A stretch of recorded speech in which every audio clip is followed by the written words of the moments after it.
شev baş, ez ciwan cema me bora mişqamişlo, bajarê qamişlo, dil qamişlo rûniştînim.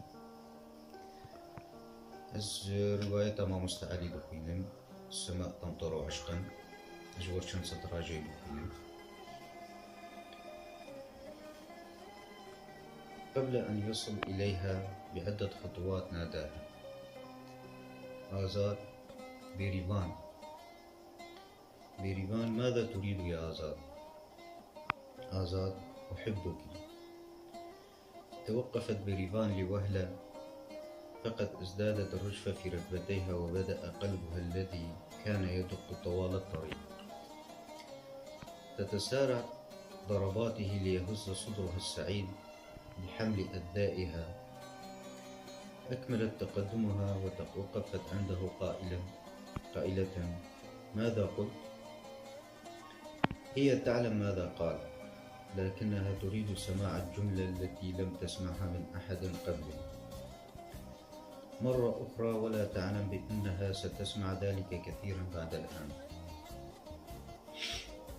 هو أيضا يقولها للمرة الأولى ولم يعد يحس بشيء سواها. آزاد، أحبك أحبك. بيريفان: أنت تتلاعب بمشاعري يا آزاد. آزاد: لماذا وكيف؟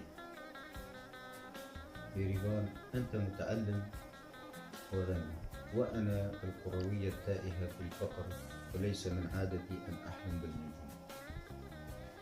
ثم تريدني أن أصدق بأنك لا تقول هذا الشيء للكثير من صديقاتك في الجامعة؟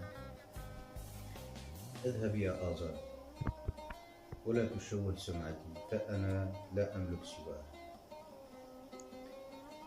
آزاد: ما بك يا بيريفان؟ وكأنك لا تعرفينني وقد كبرت معك، ومعا لعبنا بالتراب والأوحال والحجارة. وما علاقة الغني بالحب؟ الغني في النفوس وليس في الجيوب. ثم لو قلت هذا الكلام لغيرك ما كنت واقفا أمامك الآن كطفل ينتظر قطعة السكر.